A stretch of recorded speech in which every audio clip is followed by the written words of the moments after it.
Saudara-saudari sekalian yang terkasih dan dikasihi Tuhan,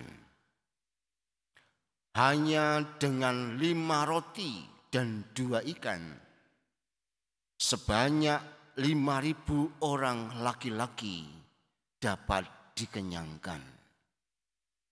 Disebutkan di dalam kitab suci itu 5.000 laki-laki. Jadi itu memang bahasa kitab suci. Yang dihitung pada waktu itu hanyalah laki-laki. Jadi perempuan, mohon maaf, ini kata-kata kitab suci tidak dihitung. Anak-anak juga tidak dihitung.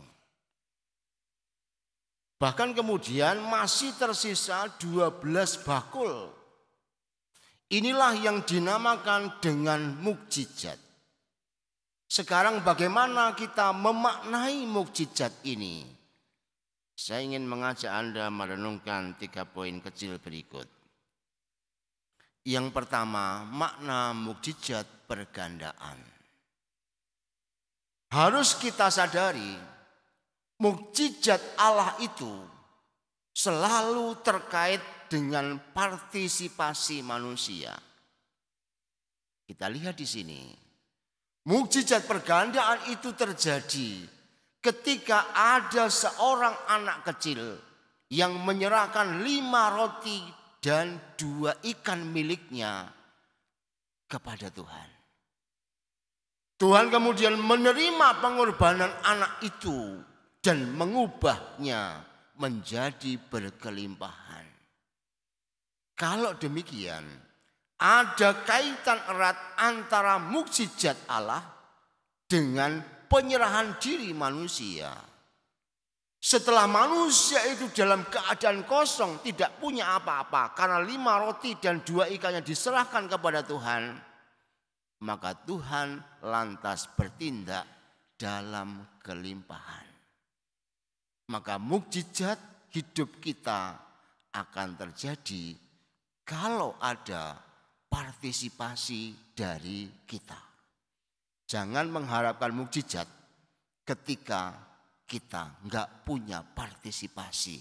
Entah bentuknya fisik, entah bentuknya rohani. Mukjizat selalu terkait itu. Partisipasi dan Allah sendiri. Yang kedua, makna mukjizat Ekaristi.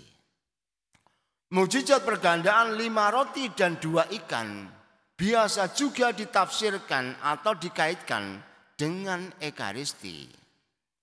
Lantas dalam Ekaristi bukan lagi roti yang diserahkan untuk makanan raga, tetapi tubuh dan darah Tuhan untuk mengenyangkan jiwa.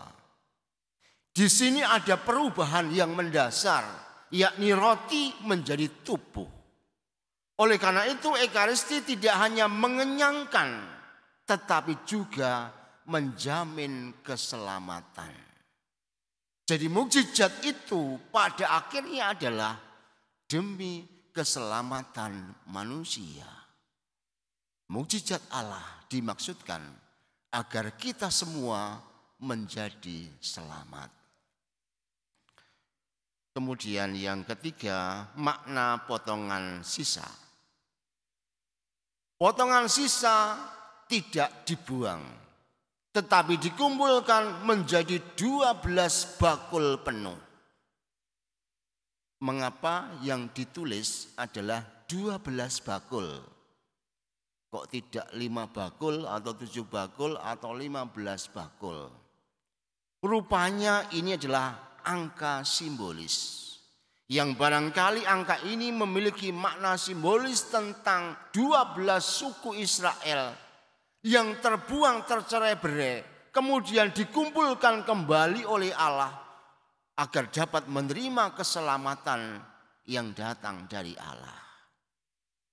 Kalau maknanya seperti itu, kalau Ekaristi maksudnya seperti itu, kalau kedatangan Tuhan maksudnya demi keselamatan, maka secara dialogis dapat dikatakan kita yang salah, kita yang berdosa, dan kita yang terbuang ternyata dipikirkan oleh Allah dan dilimpahi putranya agar bisa selamat dan bahagia.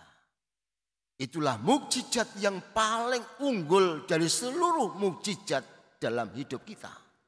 Maka ketika kita berusaha untuk memaknai Ekaristi dengan sungguh-sungguh dan melihat itu pengorbanan Yesus yang sedemikian luar biasa karena mengubah kita yang berdosa, yang lemah, yang terbuang ini untuk mendapatkan kekuatan ilahi, maka di situ sebenarnya dengan Allah saja itu sudah cukup bagi kita.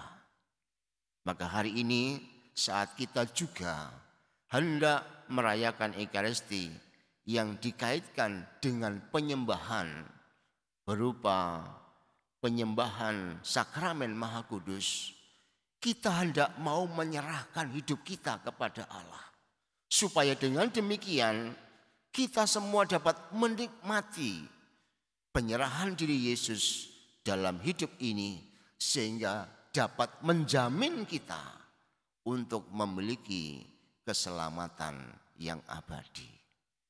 Mari kita heningkan sabda Tuhan hari ini sehingga mukjizat yang luar biasa dari Allah itu dapat kita tangkap dengan hati yang kosong, dengan pikiran yang kosong dan semata-mata diisi oleh Allah sendiri.